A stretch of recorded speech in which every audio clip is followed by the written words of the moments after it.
लफ्ज़ दहशत गर्दी सुनते ही जहन में बहुत संगीन कानूनी नताइज आते हैं, लेकिन क्या ये लेबल हमेशा एक ही तरह से गैर जानिबदारी से इस्तेमाल होता है? इस जायजे में हम एक माखज़ का तज्ज़िया करेंगे जो ये दलील देता है कि अमेरिका में इंसदादे दहशत गर्दी के कानून का इतलाक़ इस बात पर मुनस्सिर हो सकता है कि गोली चलाने वाला कौन है।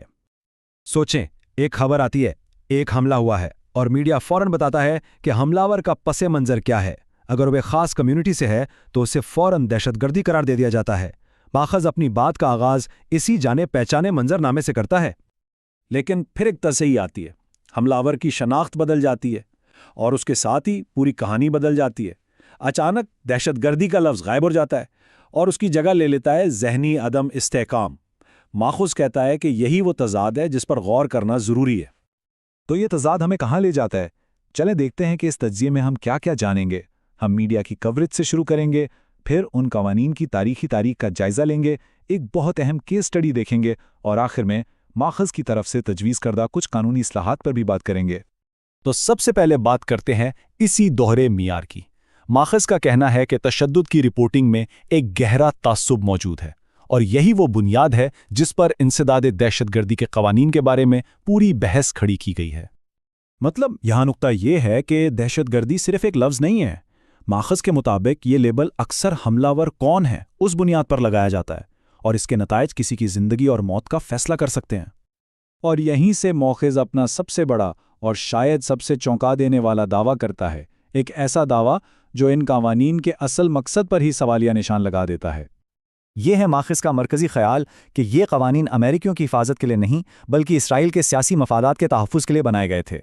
ज़ाहिर है ये एक बहुत बड़ा इल्ज़ाम है, तो देखते हैं कि माखज़ इसके हक़ में क्या तारीख़ी सबूत पेश करता है।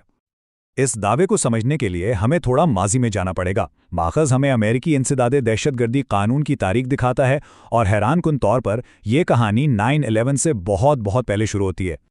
अच्छा, अब ज़रा इस टाइमलाइन पर नज़र डालें। 1969 से लेकर 1990 की दहाई तक माखज़ के मुताबिक एक वाज़ेह पैटर्न नज़र आता है। बार बार कानून साजी का मरकज़ फ़लस्तीनी तंजीमें रही हैं जो कि बराह रास्त इजराइल की खारजा पॉलिसी के खदशात से जुड़ा हुआ मामला था। तो ये तो हुई कानून की बात, लेकिन अमली तौर पर यह काम कैसे करता है? इसके लिए माखज़ हमें एक हकीकी केस की मिसाल देता है, होली लैंड फाउंडेशन का मुकदमा। ये कोई छोटी मोटी तंजीम नहीं थी। होली लैंड फाउंडेशन एक वक्त में अमेरिका की सबसे बड़ी मुस्लिम चैरिटी थी और उसका काम फ़लस्तीनियों तक अहम इंसानी इमदाद पहुंचाना था। तो हुकूमत ने इन पर केस कैसे बनाया?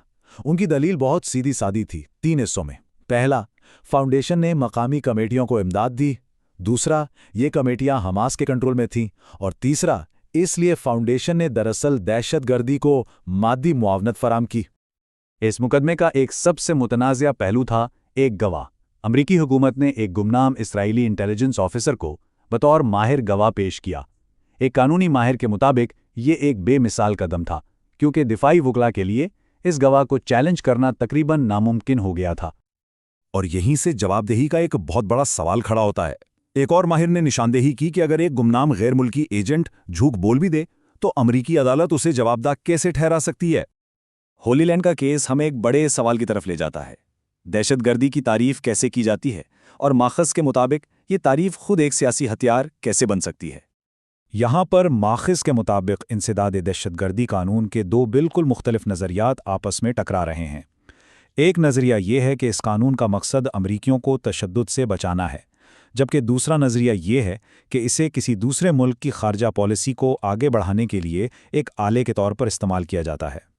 अच्छा, तो अगर माखूज़ ये सारे मसाइल बता रहा है तो फिर हल क्या है? आखिर में हम उन 3 मखसूस कानूनी इस्लाहात पर एक नज़र डालते हैं जो माखूज़ ने तजवीज़ की हैं।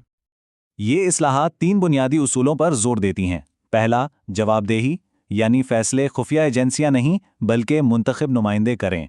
दूसरा, आलमगीर हुकूक, मतलब कानून सबके लिए बराबर हो, चाहे वो शहरी हों या तारकीन वतन।